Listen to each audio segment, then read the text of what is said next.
launches and things like that. I'm wondering if it makes sense at some point to switch to like a live YouTube event. Maybe. I'm trying to figure out. Okay, I think. Do you guys have a little message saying live on Facebook? Perfect. Yeah. Should be up and running. So we'll give everybody a few minutes just to get on and get their little notifications that says Together We Stand is live. I'm actually in a different bathroom today.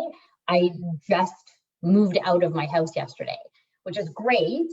And I'm moving to my new house, but my new house is not yet ready. So I'm currently bunking with my parents for the week. So I feel like I'm in this like limbo where I'm living out of a suitcase and I can't remember if I've left something at my old house, put it in the new house, or it's in my parents' house. So I can't find anything in my life right now. Pretty much true for anyone who's been moving, right? I feel like I feel like I can't imagine people who do this every 2 years. It's got to be so stressful. Like I've been in this house, I've been in my old house for 10 years. And after this move, I'm like, we're never moving again. This is it. Like when I was a kid, I moved once. Well, maybe more, but like that I remember, I moved once across the country, like Montreal to Calgary. And I do remember that move as a kid. But then I married Nathan, and then I lived in PMQs, and then we bought a house. So we moved then, and then we moved to Kingston, and then we moved back here. So we haven't moved that much either, comparatively. Right. For anybody who's just joining us, let us know where you're coming in from. The three of us are coming in from Toronto tonight, Belleville, right, Joe? Belleville? Trenton. But Trenton. Yeah, close enough. And Edmonton. So we're on Mountain Time as well. So for those of you joining us tonight, thanks so much for being with us. I am Stephanie Shapiro from the Together We Stand Foundation. This is the Command Post, Tales from the Bathroom. And as you can tell, I'm in a different bathroom tonight because I am caught in limbo between two houses right now and bunking back with my parents. So thanks, Mom and Dad. I have with me today Kim Mills from She Is Fierce and Maura-Jo. Joe, I'm going to do this, Joe. Hi to glue. Glow. Glow. To glow. Yes. Okay. Hi to glow. I'm sorry. You just said that to me too. And I promised I wouldn't butcher it, and then I did. So I apologize. Thank you to the both of you for joining me, not only for just joining me to talk to me today about reintegration, but the fact that you would humor me and sit in your bathroom with me. That makes you two rock stars. So I appreciate it. Kim, welcome back. Joe, thanks for being with us for the first time. We really appreciate you being here. Maybe before we start tonight, we're going to be talking about reintegration, which I'm super excited to talk about because I think there's just so much to cover here. And I may even consider doing this as like a part 1, part 2, part 3 special because I think there's just so much meat here.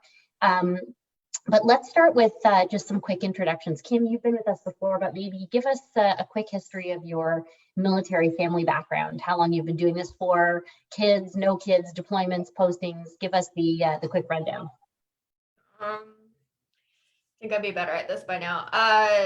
Nathan's on his 21st year in the forces. We haven't moved all that much. We've bounced between Edmonton and Kingston. And I got 3 kids. One of them is almost not a kid anymore. He graduated high school a couple weeks ago. He's headed off to college in September. And then I have 2 other teenagers, one in high school and one in junior high. Yeah, and we are midst deployment. And this came up with Sarah because it hadn't occurred to me to count like other absences. She had like a list of how many, like I only count things over 6 months. So if it was less than 6 months, I haven't counted it. So have you counted now? Have you like sat down and done it? No, I don't know what could be possibly gained from knowing that information. There's been years sometimes. He went away and then he came back. And I know there's been times when I've wanted to keep this tally of all the things that he's missed or how many times he's left or how long he's been gone. And there are some years I could tell you he was only home for a month that year or he was only home for whatever. But no, I don't generally keep track of how long he's been gone. It just seems like a really depressing thing to keep track of. So, but he is, by the end of the summer, we should be seeing the end of our 5th overseas deployment. 5th deployment. That's a lot. And Joe, how long has your military family experience been going on for? Well, I met my husband Hawken on a blind date, actually. I lived in Manitoba. He lived in Nova Scotia, and I went out to visit a cousin. She set us up on a blind date, and a year and a half later, I moved out to Nova Scotia. So that was a really great blind date.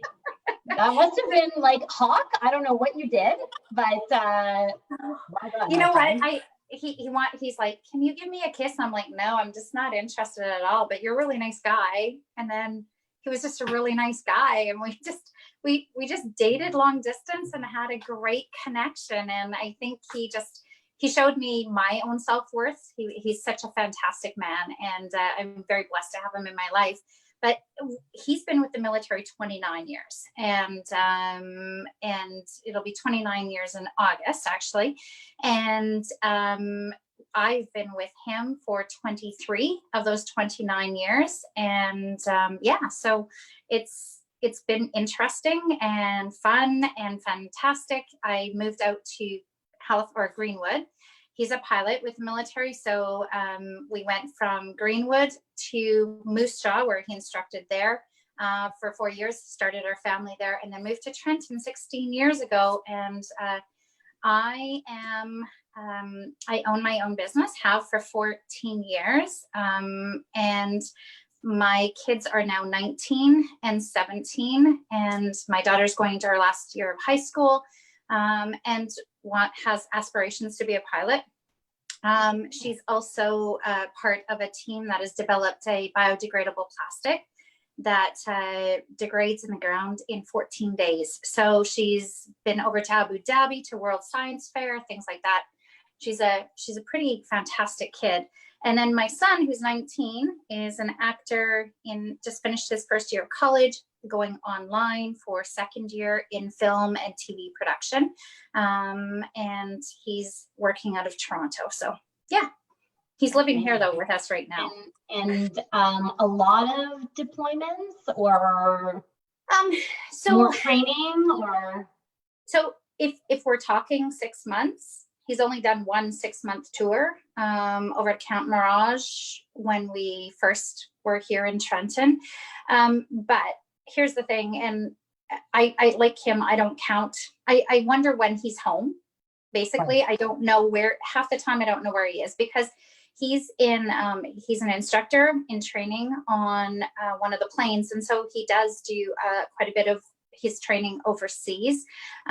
He's actually got over 150 days in Germany in a given year. So that's just the training part of it. And then he's got his overseas flights and his VIP transport and things like that on top of it. So often he's gone for 7 days, back home for 2, gone for 10, back home for 3, gone for 4, back home for 4. And I think that's the difference, is I don't have that long term, and often deployment is considered the long term. But in some ways, I found it was easier to be in a routine when it was a long term. He's done a couple of 56-day deployments. But I mean, I just find it's sometimes easier because I don't know if we're coming or going, and it's the revolving door of constant cycle, right? Yeah.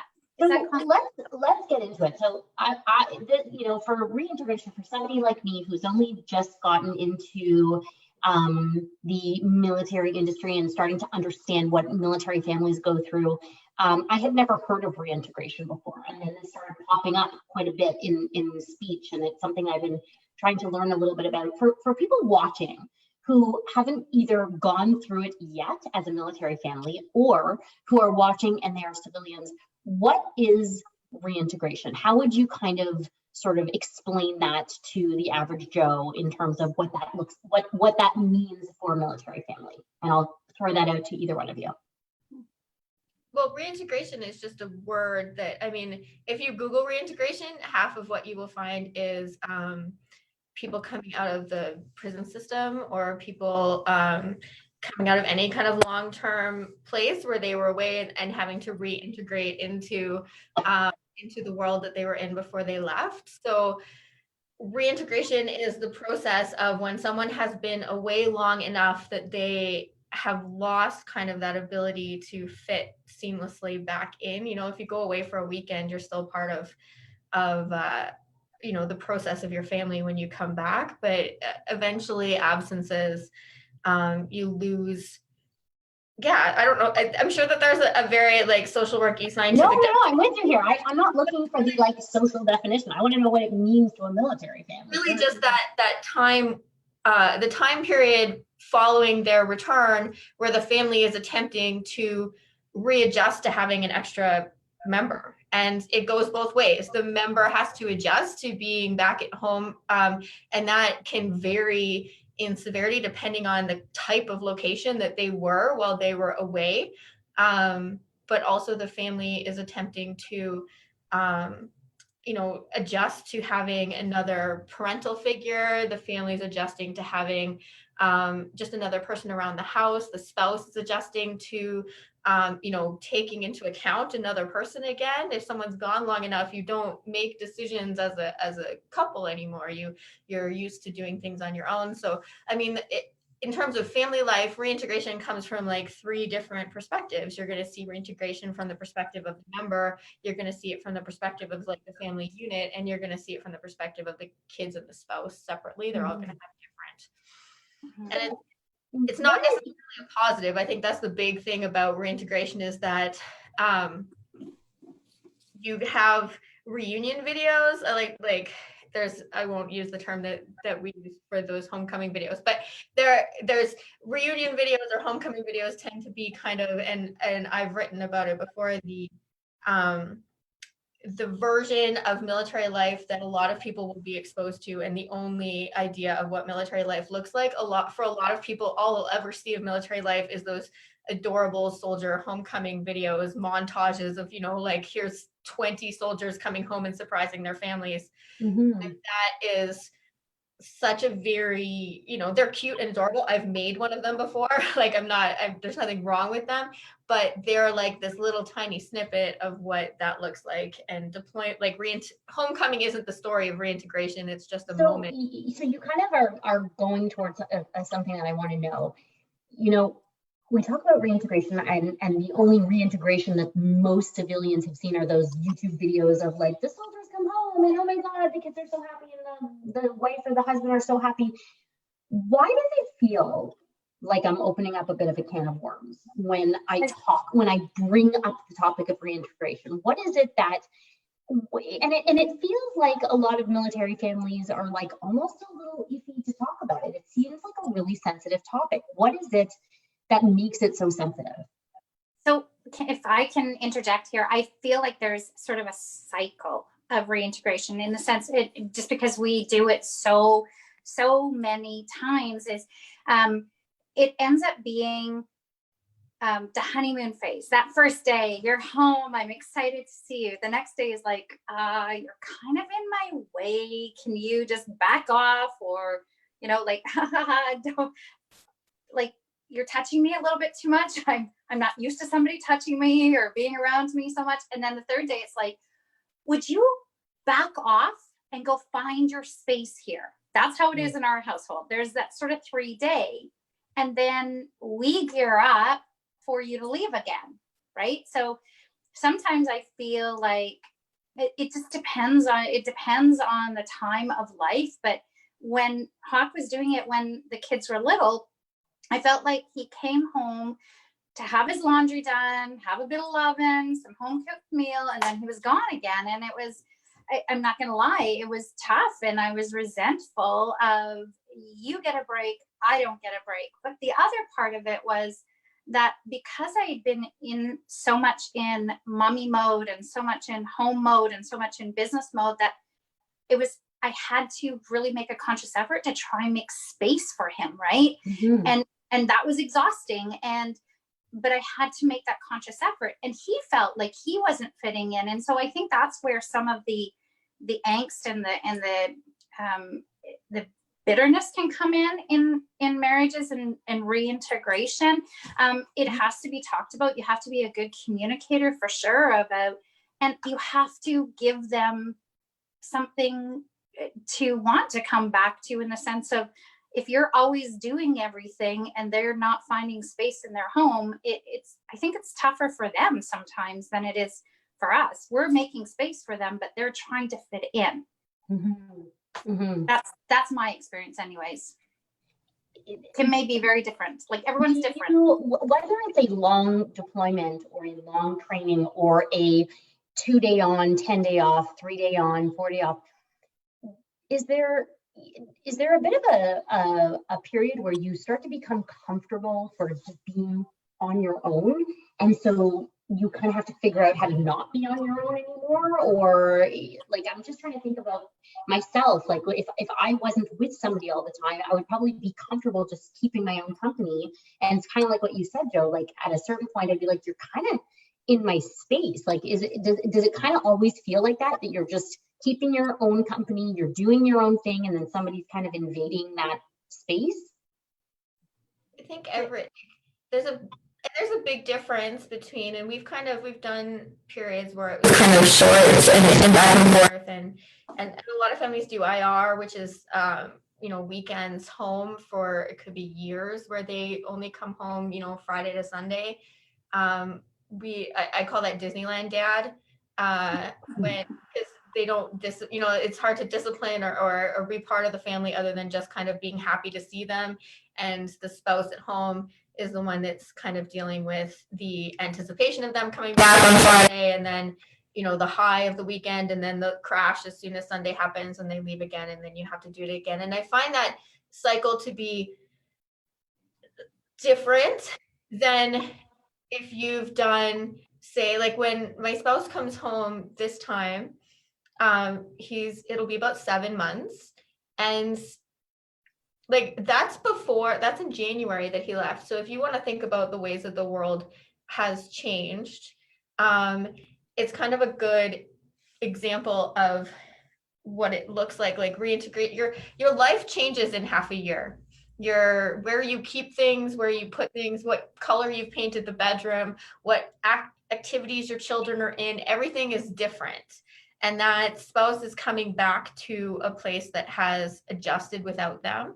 And the person at home is attempting to kind of show them the ropes of moving back in with the family after half a year or longer. I mean, deployments, maybe not as much anymore, but there's certainly still deployments that are 12 months and over. And then you really just have this idea of trying to refit someone back into your world. And I think kind of maybe the way that people are leery about it, and I was when the topic came up, because it's a hard one for me, is we tend to be hesitant to talk about it negatively, because the world kind of points out to us that we should be happy that they're home. And it's not always the case. You're not always happy. And I remember the first time my spouse came home, he'd been gone for just over 6 months to Afghanistan. There had been little to no communication for the time that he was away. When he left, I was 2.5 months pregnant. When he came home, I couldn't walk. We had a baby like 10 days after he got back. And I remember the fights, and it was weeks and weeks of trying to figure out how that worked, when both of us had drastically changed within that process of time, and thinking that we were the only people that weren't just deliriously happy that they were home. Right? We thought that everybody else was just, and that's when you get together with your friends and they would all be like, isn't it so great they're home? It's so great they're home. Isn't it great they're home? And I've said this in other meetings, that like, we're all amongst our friends at like a baby shower saying like, wow, I'm so glad they're home. It's so great to have them home. And then we're going home and our husbands are sleeping in the damn lawn furniture because they're not comfortable inside anymore. And we don't know how to ask them to help us around the house, and everybody's fighting. And it was 10 years later before any of us ever actually shared that amongst each other. We were all too kind of just perpetuating this idea that everything was fine, because nobody knows that it's normal. Is it a topic that is more widely spoken about now? Has the taboo of it been taken away a little bit, or are people still really reluctant to share the fact that reintegration can be so difficult within a family? I think it's easier because the MFRC, like there are now workshops you take and people talk about it more. Those workshops did exist before, maybe just not as much. I think the internet and knowledge, and I mean, everybody watched Homeland, so I guess everybody has some kind of idea of what reintegration is. But you see the first couple shows, and I'm like, this is terrible, and I don't think I really want to see this. But has it changed? Absolutely. Is it like now there's a caricature of it in the world because the homecoming soldier has become a trope that is pulled out in the average drama all the time? You see it in Grey's Anatomy, you see it in Homecoming, you see it like every single show seems to have a homecoming soldier, and it's kind of a weird trope that people pull out. In the show iCarly, their dad is actually military in iCarly, and he just never comes home ever in the entire run of that television show. The dad just never shows up. And I didn't realize until like the last episode that they were just writing him off as being in the military. So he left his child to be raised by her older brother so that he could just never come home. So I think it's still a thing that people talk about now. I just don't know that it's always helpful. I feel like that's why this kind of thing is so important, because either A, civilians aren't actually seeing an accurate depiction of military families anywhere, based on any conversation I'm having about TV shows or movies with actual military families. And I hear so often that military families feel like they're not portrayed anywhere. They don't see themselves anywhere. They can't identify with anybody on TV, in movies, and often anywhere else because no one's talking about it. Joe, I'm wondering in terms of your experience, because you have this constant cycle of in and out and in and out. Having gone through it for so many years, do you guys have, is there like a routine now? Do you have a sort of common understanding that you've gotten to after so many years, or is it still as challenging as it was years ago? No, it's definitely easier now. Part of it is technology, right? Because my husband isn't deployed to a field and in combat, right? So I've got a very different experience of things because he'll message me when he gets somewhere and we can do FaceTime or now we're on opposite ends of the time zone, but it basically, because of technology, I've been able to keep up to date with it. The reintegration of him in our family and stuff, because it's just sort of in and out, in and out, and in and out. I think the harder thing is couple-wise, to be honest, because, and the best, because I've had experience with it, I'm okay with it and we can talk about it and stuff. But when I was first married, what I would do was I would hold off plans and I would see when he was coming home and I would make plans with friends and everything. And all he wanted to do was come home and be home. So I would then be so pissed off about the fact that I'd made plans with friends and he was going to be there and finally we could be a couple and, you know, and do things together. But he actually just wanted to come home, sit in front of the TV, have a couple of drinks, eat a bag of Doritos. Meanwhile, I'm standing on the front doorstep in my princess gown. I haven't gone anywhere for a while. Right? Because I was waiting for you to come home. So I've gotten better about just doing my own thing. And if he's there, he's there.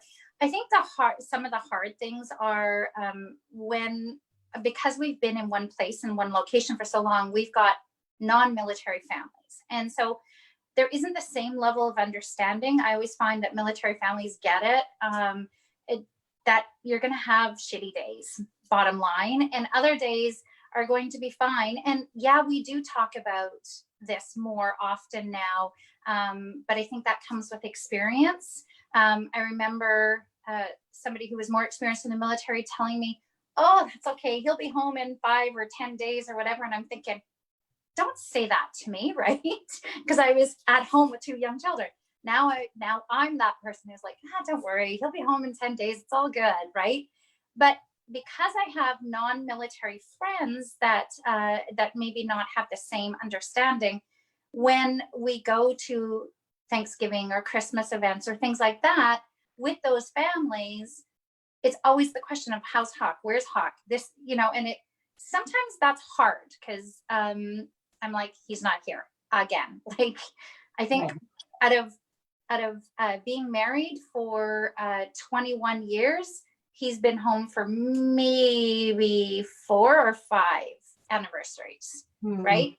So I always joke that we're really only married 4 or 5 years, but yeah, so that's my experience. And the couple stuff, that's the hardest, because if I see on a calendar that he's going to be gone for all but 3 days in that calendar month, in my head, he's gone for that entire month. Even though it's coming and going, he's gone for that entire month. So those 3 days he's home, I'm like, it's uncomfortable, because I don't know how to have that connection. So that's a really interesting point, Jo.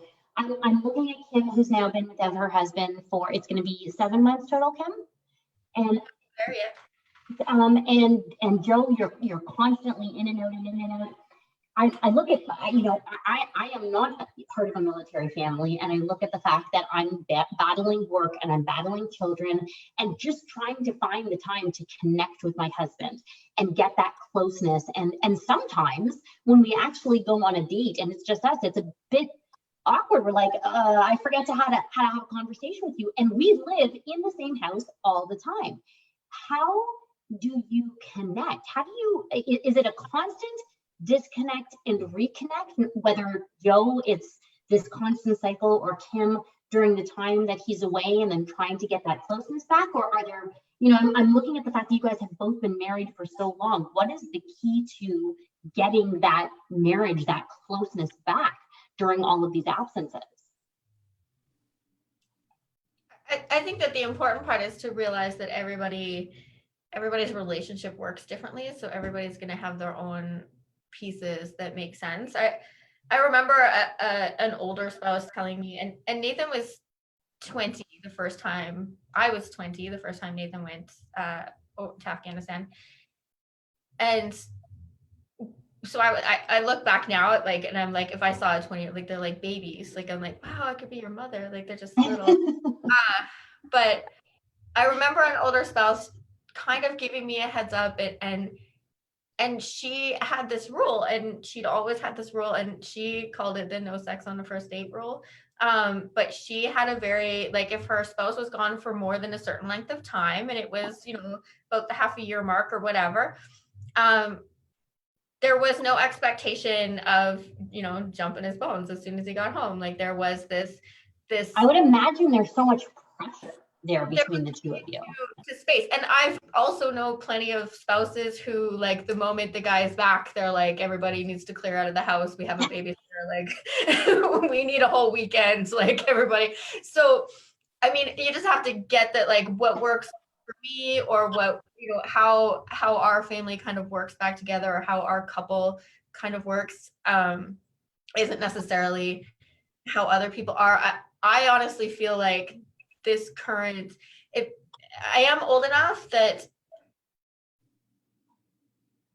Oh, I think we lost Kim before cell phones and things like that. Oh, we lost you for a sec there. Yeah, you're back.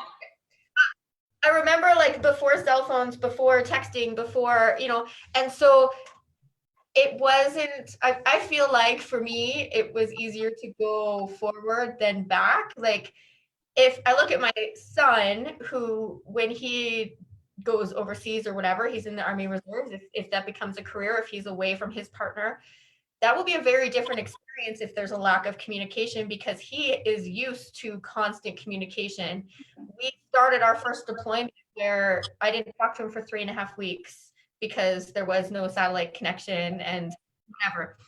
So getting video call is actually kind of a weird, we don't necessarily like it. My husband and I don't do it very often. Like, we don't feel a need to talk to each other every day. We don't, like, I get messages from spouses asking me for information about things. I'm like, I haven't even talked to Nathan for a couple of days. They're like, oh, is he out of, you know, is he away somewhere? And I'm like, no, he's probably at the base. I just haven't had a reason to talk to him in a couple of days. So everybody's going to kind of find their own way to make it work. And I think that the important part is just knowing what it is going to be for you and realizing that it changes. It's drastically changed for me between when I had little kids to the last deployment that I had was our hardest reintegration. And it was because I felt like the first 3 deployments he was in combat, it was a lot of focus on just making sure that he was going to be okay, and that our family was just so stressed, and there was tiny babies and little kids, and I was so happy to have an adult in the house to help me that I could have cared less who he was. It was just like, here's a baby. Kelly's nodding her head. When he came home from his 4th tour, my kids were a lot more independent. I had a job I loved. He came back, and I realized for the first time, it's like, I don't actually need your help. Right. So I need to figure out why I liked having you around in the first place. Like, not that I need you around, I need to remember why I liked having you around, why I like the parts of our relationship that I enjoyed, because I'm not desperate for help like I was the first few times that he was gone for like extended periods. So we're allowed to change what our needs are. We're allowed to move forward.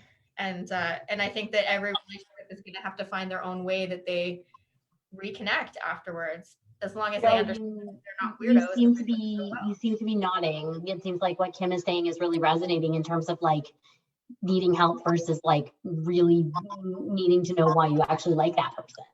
Well, and because we're also in an older stage of our career and life and children, I 100% agree with that. The very beginning, I was another adult to A, talk to, B, help me out, because I need help with these young children, and I need somebody to help with the driving because I've got other things. Like it was a support in the house, right?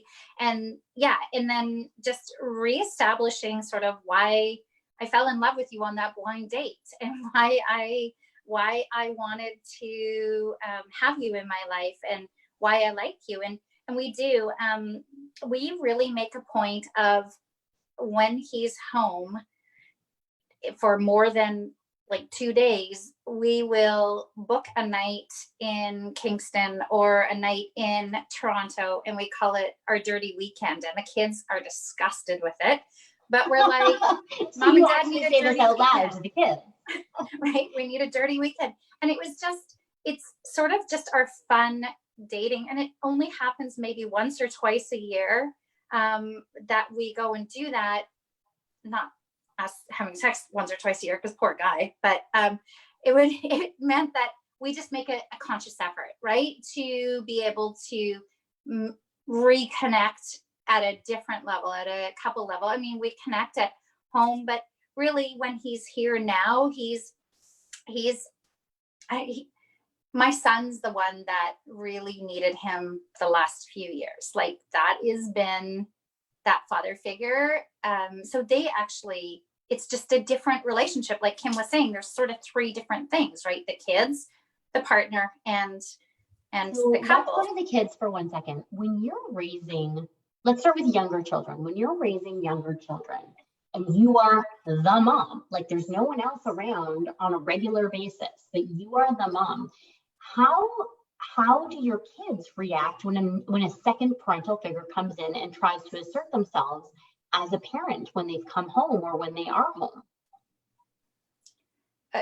It's their dad. Like I think we did and it's different, right? Again, Kim has a very different experience, but we used to do deployment countdowns, and we used to do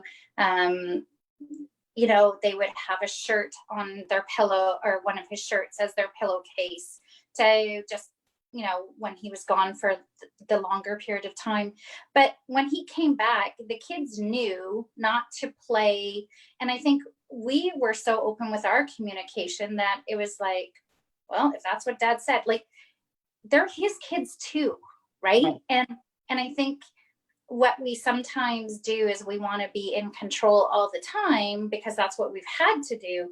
But we also have to remember they've got a place too. It's their children. And so if they're ready to pick up that parenting role, let them, and step back. Like, for me, it's funny though, because I haven't heard that from everybody. I like from some other families, I'm hearing, well, I've been inflicting the rules for the last 8 months. Like, I'm the parent, and then the other parent tries to come in, and the kids either, I don't know if they resent it, they don't know how to react to them.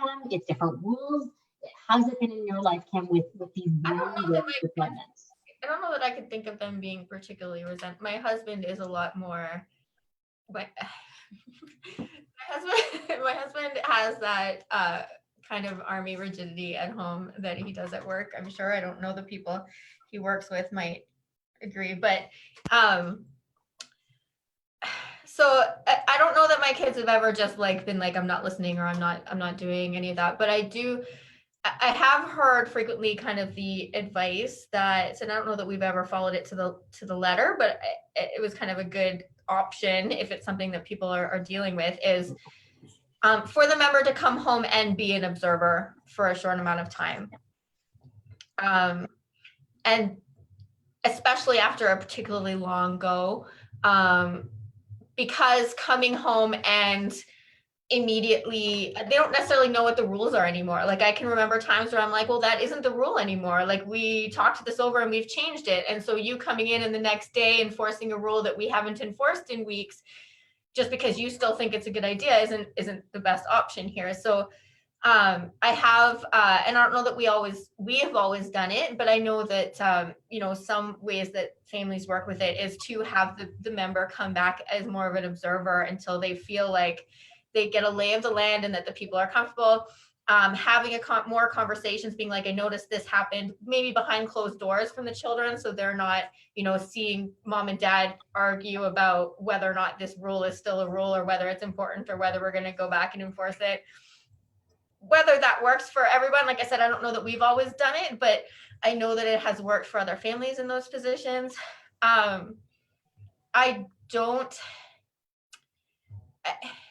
Deployment also changes, like, depending on what that deployment looks like. I would say that for the member, especially, like, my husband has reintegrated from combat deployments, and he has reintegrated from more administrative, much less danger involved type of deployments. I don't know how the right way to word that is, so I'm trying not to be offensive, but there's different ways that people deploy, and there's different stressors that they're under, and none of them are more or less important, but it's just about the kind of stress that they're dealing with. And so when my kids were little, the deployments he was coming home from, there was a lot more concern kind of over just having more than a 15-minute static conversation, because we were only talking over like satellite calls where it's a 15-second delay and you can't really have a real conversation over it.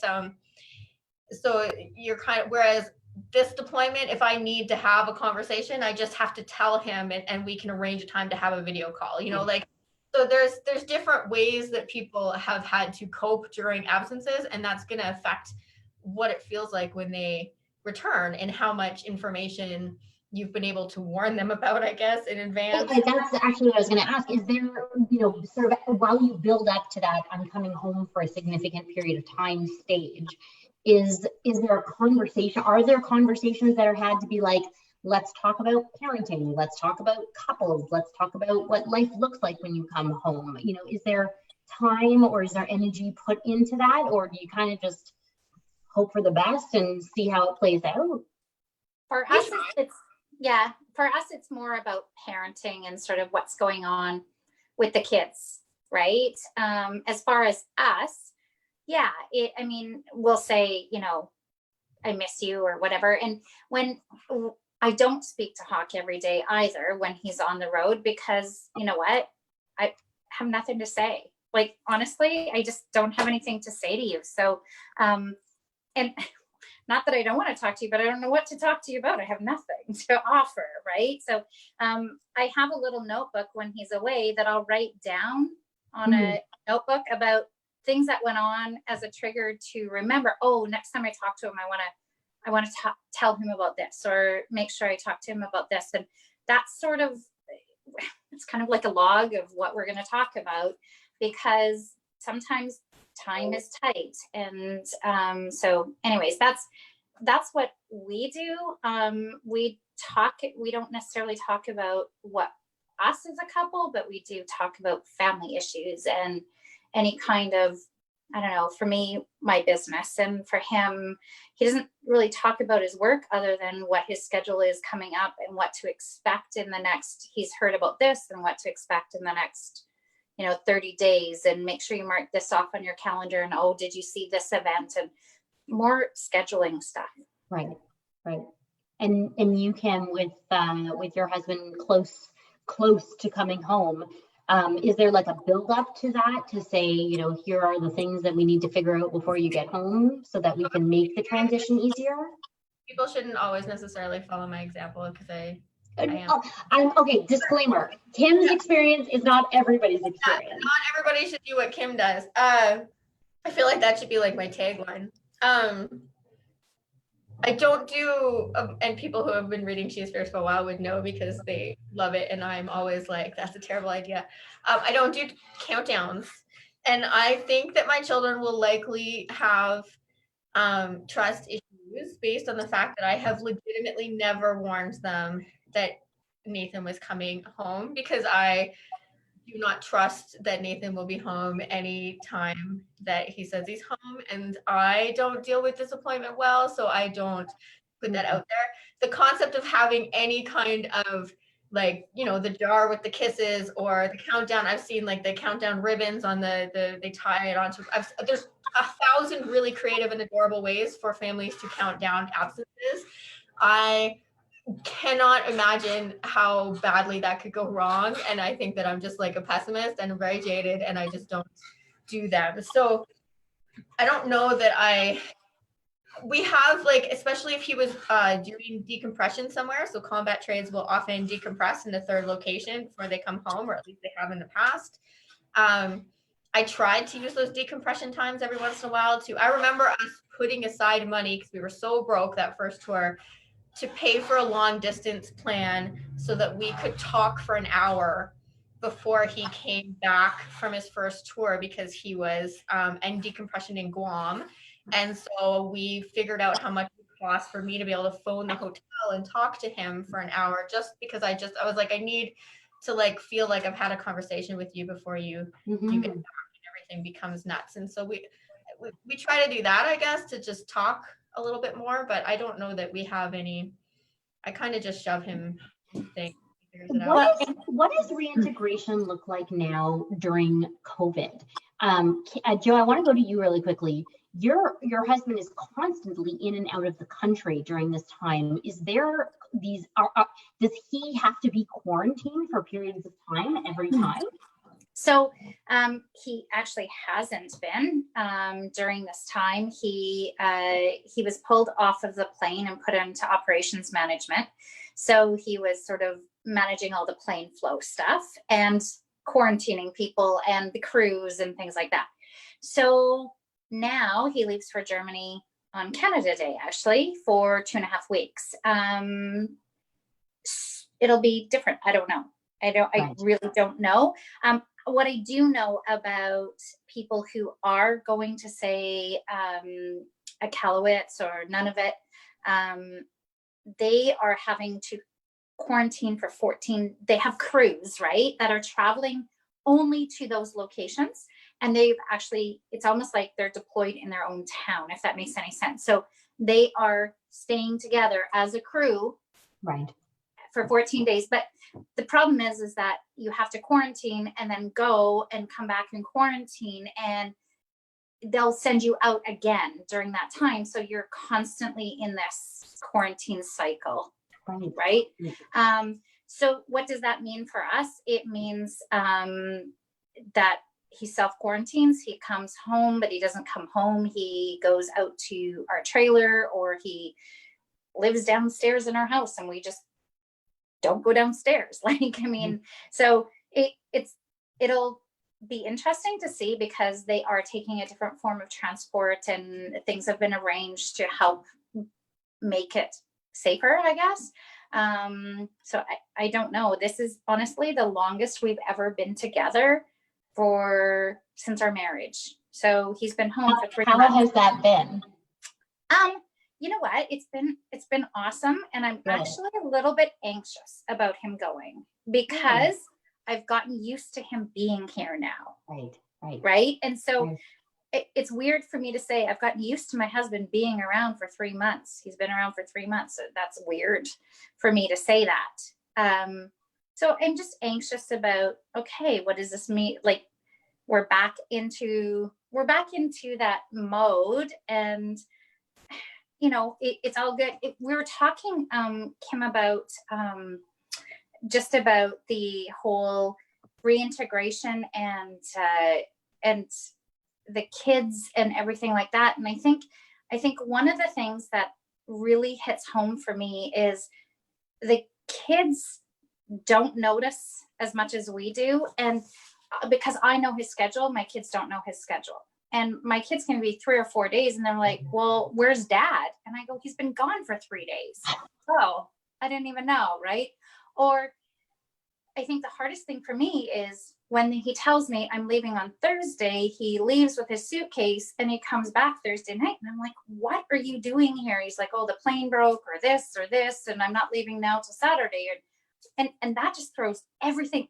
Like, you're supposed to be gone mentally, you're gone.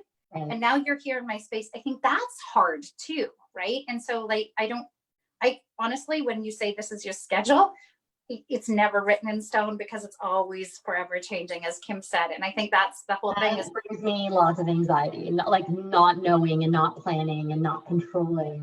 That's good. I'm just looking at the time. I can't believe it's 8:47. I can't tell you both how much I have so enjoyed talking to you about this subject. I think, not to say that I don't love all the other topics that we've covered on the command post, but I just think there's so much meat here, and I think there's so much that so many military families or civilians need to hear and need to talk about and need to feel comfortable talking about. So I thank you both so much. I hope we get a chance to talk about this subject again, because I think we've left so much on the table. So unless there are some departing comments, actually, I would like there to be some departing comments. I would like to know if you are talking to a family that is about to go through reintegration for the first time, what is in your own experience, what is the best tip you might be able to give them? Well, right now, families that are reintegrating from overseas deployments are dealing with stuff that I don't have any experience with, and I won't until my spouse comes back. And the ways that people, families will all have different experiences when it comes to, welcoming home military members for the next little while. And for some, it will be waiting an extra 2 weeks at the end of a deployment for the person to self-isolate. For others, it's going to be having the entire family isolate together for 2 weeks, if that's a possibility for them. For others, they're going to attempt to do it where after 6 months of not seeing their spouse, now they're going to not physically touch their spouse, but put them in another area of the house where they have to quarantine from their family. And all of those are going to come with distinct challenges. When my spouse comes back, he is going to be on 15 minutes away for 2 more weeks after he returns. So I don't know that, there's lots of great ways that I can, talk to people about just keeping an open mind and making sure communication is open and not making a ton of plans until you know how your spouse's reintegration is going to go or how your family is going to feel, to not necessarily, and to just, I think my biggest thing is to just understand that if it doesn't go perfectly, and I describe it a lot as I've been at the airport where I've seen a member come home and go up to their toddler, and their toddler run away and hide behind, because they don't know who it is, and nobody ever shows those videos on YouTube. So I think, if anything, it would be just making sure that people know that whatever their experience is not abnormal. They're not, and knowing when they need extra help, because sometimes it's hard to know when it got to the point that the member is really not doing well, or the family is just really not reintegrating well, and to reach out for extra help. But I can't imagine the current struggles that some people are now, adding quarantine onto what a reintegration looks like. So there's going to be a lot of families in a lot of very different situations the next while. Mm-hmm. Mm-hmm. Jo, what might you suggest? Yeah, I echo everything Kim said, right? Like, it's just, we're entering unknown territory. I think give yourself grace to know that it may not be as movie picture perfect as you might have thought it would be, because there's other added challenges. If you're feeling anxious about the reintegration, no, that's okay too. And like Kim said, talk to people, get some help, ask for help, ask for support, because the reality is we're human and it's okay to not be excited about it because you're scared too.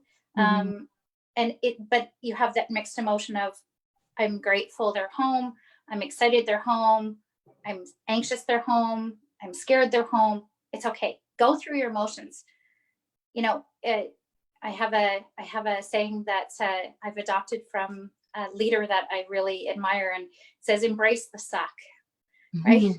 Because there are going to be days that suck and moments that suck, but that's okay. Embrace it, because you'll get through it, and just reach out if you need anything.